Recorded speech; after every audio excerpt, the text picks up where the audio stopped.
ప్రకాశం జిల్లాలో ఆ మాజీ మంత్రి తన దూకుడును ప్రదర్శిస్తున్నారా? సిట్టింగ్ ఎమ్మెల్యేలకే ఎత్తు పెట్టేందుకు ఆ మాజీ మంత్రివర్యులు ప్రయత్నిస్తున్నారా?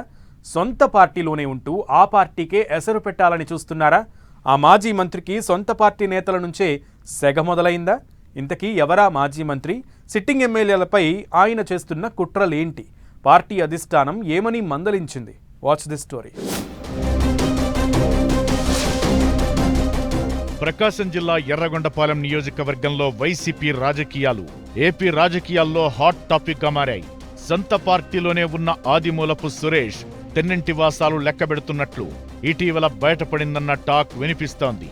జిల్లా రాజకీయాలను తన గుప్పెట్లో పెట్టుకుని ఏకఛత్రాధిపత్యంగా జిల్లాను ఏలాలని ఆదిమూలపు సురేష్ భావించారని జిల్లా పొలిటికల్ సర్కిల్స్ లో చర్చ జరుగుతోంది. ఎందుకంటే కొద్ది రోజుల క్రితం ప్రకాశం జిల్లా త్రిపురాంతకంలో జరిగిన మండల పరిషత్ ఎంపీపీ ఎన్నికల్లో వైసీపీ సంచలన విజయం సాధించడంతో కొత్త విషయాలు బయటకొచ్చాయట. తన స్థానమైన ఎర్రగొండపాలెంలో ప్రస్తుత ఎమ్మెల్యే తాడిపత్రి చంద్రశేఖర్ విజయం సాధించడం మాజీ మంత్రి ఆదిమూలపు సురేష్ కు అస్సలు నచ్చడం లేదట. ఎందుకంటే తనకంటే ప్రస్తుత ఎమ్మెల్యే చంద్రశేఖరే బెటర్ అనే అభిప్రాయం అక్కడి ప్రజల్లో ఏర్పడటమే కాకుండా ఆయన నియోజకవర్గంలో పాతుకుపోతుండడాన్ని సురేష్ జీర్ణించుకోలేకపోతున్నారట. దీంతో మొన్న జరిగిన ఎంపీపీ ఎన్నికల్లో వైసీపీ ఓటమికి సురేష్ చక్రం తిప్పారని, కానీ చివరకు ఆయన వేసిన ఎత్తుగడలేవీ ఫలించక వైసీపీ సంచలన విజయాన్ని నమోదు చేయడం జిల్లా రాజకీయాల్లో ఆసక్తికరంగా మారింది. త్రిపురాంతకంలో ఎంపీపీ పుల్లల చెరువు వైస్ ఎంపీపీ ఎన్నికల్లో లోపాయికారిగా ఆదిమూలపు సురేష్ టీడీపీకి సపోర్ట్ చేశారన్న టాక్ వినిపిస్తోంది. త్రిపురాంతకంలో గత ఎన్నికల్లో 18కి 18 వైసీపీ దక్కించుకుంది. పుల్లల చెరువులో 15 స్థానాలకు 10 వైసీపీ, 5 టీడీపీ గెలిచింది. కోట్ల సుబ్బారెడ్డి తొలి 2.5 ఏళ్లు, ఆళ్ల ఆంజనేయరెడ్డి తరువాత 2.5 ఏళ్లు ఎంపీపీ పదవిని నిర్వహించేలా అధిష్టానం ఒప్పించింది. అయితే కోట్ల సుబ్బారెడ్డి రాజీనామాతో ఎన్నిక అనివార్యమైంది. అదే సమయానికి ఎంపీటీసీగా ఉన్న ఆళ్ల ఆంజనేయరెడ్డి జైల్లో ఉండడంతో ఎంపీటీసీగా ఉన్న ఆయన సతీమణి ఆళ్ల సుబ్బమ్మను వైసీపీ అధిష్టానం ఎంపీపీ అభ్యర్థిగా బరిలోకి దింపింది. అయితే ఆమె భర్త ఆంజనేయరెడ్డి జైలుకెళ్లడంతో ఎంపీపీ ఎన్నికల్లో 17 మంది ఎంపీటీసీలే హాజరయ్యారు. ఒక దశలో వైసీపీకి 8, టీడీపీకి 8 మంది ఎంపీటీసీల మద్దతు లభించడంతో ఎంపీటీసీ మాలపాటి సృజన ఓటు కీలకమైంది.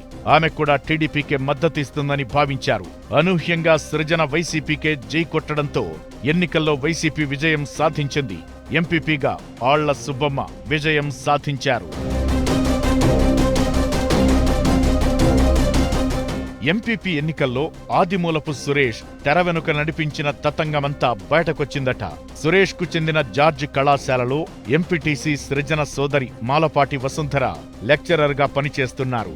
చెల్లా జ్యోతికి అనుకూలంగా సృజన ఓటు వేయకపోవడంతోనే ఆమె సోదరిని విధుల నుంచి తప్పించారని టాక్. పార్టీలో జరుగుతున్న పరిణామాలను గమనిస్తున్న ఎమ్మెల్యే చంద్రశేఖర్ ఎప్పటికప్పుడు వాటిని హైకమాండ్ కు చేరవేస్తున్నారట. దీంతో హైకమాండ్ ఆదిమూలపు సురేష్ ను గట్టిగానే మందలించినట్టు తెలుస్తోంది.